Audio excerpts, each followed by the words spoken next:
गुरु प्यारी साध संगत जी, प्रेम से कहना धन निरंकार जी। आशा करती हूँ सतगुरु माता जी की कृपा से आप सभी बहुत अच्छे होंगे। आप सभी का बहुत बहुत स्वागत है आपके ही अपने चैनल पर। एक नई साखी के साथ फिर से हाजिर हूँ मैं। साध संगत जी, हम जिस सुख की कल्पना करते हैं वही सुख हमें दूसरों को देना होगा, क्योंकि जीवन के कर्म एक गेंद की तरह होते हैं। जितने वेग से हम गेंद को फेंकेंगे उससे तेज वेग से वो गेंद हमारे पास वापस आती है।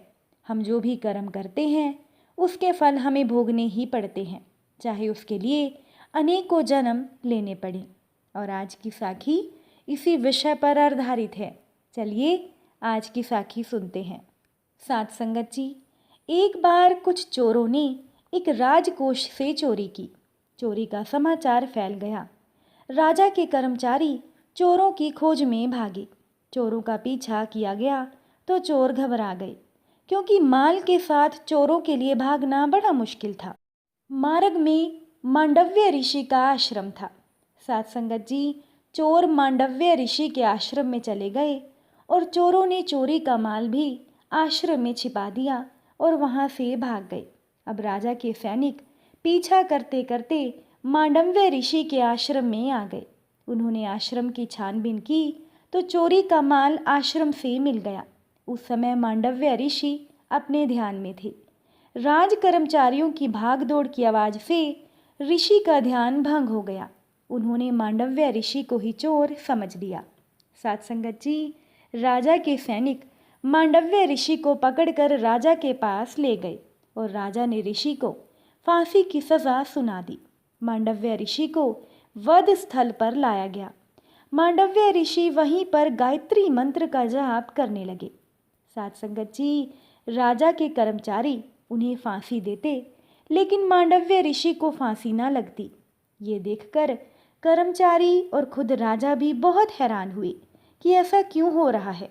फांसी से तो आज तक कोई बचा ही नहीं, लेकिन इस ऋषि को फांसी क्यों नहीं लग रही? इसका क्या कारण है? साध संगत जी, सभी ने सोचा कि निश्चित ही कोई तपस्वी है। अब राजा को बड़ा पश्चाताप हुआ। राजा ने ऋषि से माफ़ी मांगी तो ऋषि ने राजा से कहा कि राजन, मैं तुम्हें तो माफ़ कर दूंगा, लेकिन मैं यमराज को माफ़ नहीं करूंगा। मैं यमराज से पूछूंगा कि मुझे मृत्यु दंड क्यों दिया गया, जब मैंने कोई पाप किया ही नहीं था। मैं न्यायाधीश यमराज को दंड दूंगा। अब अपने तपोबल से मांडव्य ऋषि यमराज की सभा में पहुंच गए। उन्होंने यमराज से पूछा कि यमराज, जब मैंने कोई पाप किया ही नहीं था तो मुझे मृत्यु दंड क्यों दिया गया? मेरे किस पाप का दंड आपने मुझे दिया? साध संगत जी, ऋषि के पूछने पर यमराज भी हिल गए। यमराज ऋषि से नहीं डरे, ऋषि की तप साधना से डर गए। अब तप से ऋषियों की देह और वचन पवित्र हो जाते हैं, इसलिए ऋषि जो भी कह देते हैं वो सच हो जाता है, क्योंकि तप ही व्यक्ति को पवित्र करता है, भक्ति ही व्यक्ति को पवित्र करती है। अब मांडव्य ऋषि का प्रश्न सुनकर यमराज कांप गए। यमराज ने कहा कि ऋषिवर, जब आप 3 वर्ष के थे तब आपने एक तितली को कांटा चुभोया था। उसी पाप के कारण ही आपको ये दंड मिला। जाने अनजाने में जो भी पाप किया जाए उसका दंड भी भुगतना ही पड़ता है। परमात्मा को पुण्य तो अर्पण किए जा सकते हैं, लेकिन पाप नहीं। साध संगत जी, मांडव्य ऋषि ने यमराज से कहा कि शास्त्रों के अनुसार अगर अज्ञानवश कोई मनुष्य पाप करता है तो उसका दंड उसे स्वपन में दिया जाना चाहिए, लेकिन आपने शास्त्रों के विरुद्ध निर्णय किया। अज्ञान अवस्था में किए गए पाप का फल आपने मुझे मृत्यु दंड के रूप में दिया। आपको मेरे उस पाप का दंड मुझे स्वपन में ही देना चाहिए था। मांडव्य ऋषि ने यमराज से कहा कि यमराज, तुमने मुझे गलत ढंग से शास्त्रों के विरुद्ध दंड दिया है, ये तुम्हारी अज्ञानता है। इसी अज्ञानता के कारण ही मैं तुम्हें शाप देता हूँ कि तुम दासी पुत्र के रूप में जन्म लो और मनुष्य योनि में जाओ। इसी कारण उनका जन्म दासी पुत्र के रूप में विदुर के रूप में हुआ। मांडव्य ऋषि ने यमराज से कहा कि अगर कोई किसी की उंगली काटेगा तो उसकी उंगली भी एक दिन कटेगी। अगर कोई किसी की हत्या करेगा तो उसकी भी एक दिन हत्या होगी। अब बचपन में ऋषि मांडव्य ने तितली को कांटा चुभोया था, इसीलिए उन्हें सूली पर चढ़ना पड़ा, और अगर तितली मर जाती तो ऋषि मांडव्य को भी मरना पड़ता। साथ संगत जी, अब प्रारब्ध तो भोगना ही पड़ता है और कर्मों के फल से कोई भी नहीं बचता। एक बार की बात है कि भगवान श्री राम के दरबार में न्याय पाने के लिए एक कुत्ता पहुंच गया। जब लक्ष्मण जी ने कुत्ते से पूछा कि क्या बात है, तो उस कुत्ते ने लक्ष्मण जी से कहा कि मुझे भगवान राम से न्याय चाहिए। अब भगवान श्री राम उपस्थित हुए और कुत्ते से पूछे कि बताओ कैसे आना हुआ। साथ संगत जी, उस कुत्ते ने प्रभु श्री राम से कहा कि प्रभु, मैं खेत की मेड़ के बगल में लेटा हुआ था। तभी एक ब्राह्मण जो कि उस रास्ते से जा रहे थे, उस ब्राह्मण ने मुझ पर डंडे से प्रहार करके मुझे चोटिल किया है। मुझे न्याय चाहिए कि बिना किसी अपराध के कारण ब्राह्मण ने मुझे डंडे से क्यों पीटा, इसीलिए आप उस ब्राह्मण को दंड दीजिए। इस पर भगवान श्री राम ने उस ब्राह्मण को बुला लिया और सवाल किया कि आपने इस कुत्ते को किस कारण से पीटा था। साथ संगत जी, ब्राह्मण ने जवाब दिया कि प्रभु, मैं स्नान करने के लिए नदी की तरफ जा रहा था, तो मैंने सोचा कि कहीं एक कुत्ता मेरे कपड़ों को छूकर मुझे अपवित्र ना कर दे, इसीलिए इसे दूर भगाने के लिए मैंने एक डंडे से प्रहार किया। भगवान ने कुत्ते से पूछा कि तुम बताओ इस ब्राह्मण को क्या दंड देना चाहिए। तब कुत्ते ने प्रभु श्री राम से कहा कि प्रभु, मैं आपकी शरण में आया हूँ, न्याय तो आपको ही करना होगा। इस पर भगवान ने फिर से कहा कि नहीं, तुम बताओ कि इनको क्या दंड देना चाहिए और वही दंड इन पर लागू होगा। तब कुत्ते ने प्रभु श्री राम से कहा कि इस ब्राह्मण को कालिंजर के एक मठ में मठाधीश बना दिया जाए।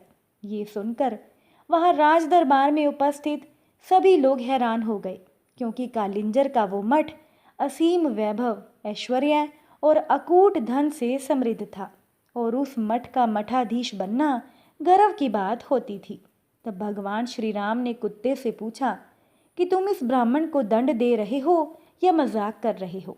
तब कुत्ते ने भगवान श्री राम से कहा कि नहीं प्रभु, मैं इसे दंड ही दे रहा हूँ, क्योंकि पिछली योनि में मैं भी वहाँ उस मठ का मठाधीश था, और उस मठ में उपस्थित ऐश्वर्य समृद्धि ने मेरी बुद्धि भ्रष्ट कर दी थी, और मुझे जो सत्य के प्रति काम करना चाहिए था उसे ना करके मैं गलत कर्मों में लिप्त रहने लगा, और उसे ही जीवन का असली आनंद समझ बैठा, जिससे कि मेरे तप का तेज खत्म होने लगा और एक दिन मेरी मृत्यु भी हो गई।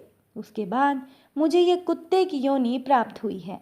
मेरे कर्म इतने खराब हो गए थे कि मुझे दोबारा मनुष्य जन्म भी नहीं मिला। इसीलिए प्रभु, मैं जानता हूँ कि ये ब्राह्मण भी कालिंजर के मठ के मठाधीश बनते ही ऐश्वर्य और भोग में लग जाएंगे, और इनका भी निश्चित रूप से तप का तेज खत्म हो जाएगा, और ये भी मेरी तरह कुत्ता बनकर द्वार द्वार घूमेंगे भोजन के लिए। साथ संगत जी, कुत्ते की रहस्य भरी बातों को सुनकर सभी लोग हैरानी से भर गए। साथ संगत जी, एक महिला थी जिसके 20 वर्ष तक कोई भी संतान नहीं हुई। कर्म संजोग से 20 वर्ष के बाद उस महिला को पुत्र की प्राप्ति हुई, किंतु दुर्भाग्यवश 20 दिन में ही उस महिला की संतान मृत्यु को प्राप्त हो गई। वो महिला हद से ज़्यादा रोई और उस मृत बच्चे का शव लेकर एक सिद्ध महात्मा के पास गई। महात्मा से रोकर कहने लगी कि महाराज, मुझे मेरा बच्चा बस एक बार जीवित करके दे दीजिए। मैं एक बार उसके मुख से माँ शब्द सुनना चाहती हूँ। उस महिला के बहुत जिद करने पर महात्मा ने 2 मिनट के लिए उस बच्चे की आत्मा को बुलाया। तब उस महिला ने आत्मा से कहा कि तुम मुझे क्यों छोड़कर चले गए? मैं तुमसे सिर्फ एक बार माँ शब्द सुनना चाहती हूँ। तभी उस आत्मा ने उस महिला से कहा कि कौन माँ? कैसी माँ? मैं तो तुमसे कर्मों का हिसाब किताब करने आया था। उस महिला ने पूछा कि कैसा हिसाब? साथ संगत जी, उस आत्मा ने बताया कि पिछले जन्म में तुम मेरी सौतन थी। मेरी आंखों के सामने तुम मेरे पति को ले गई। मैं बहुत रोई, तुमसे अपना पति मांगा, पर तुमने मेरी एक भी बात नहीं सुनी। तब मैं रो रही थी और आज तुम रो रही हो। बस मेरा तुम्हारे साथ जो भी कर्मों का हिसाब था वो मैंने पूरा किया और मैं मर गया। इतना कहकर आत्मा चली गई। उस महिला को झटका लगा।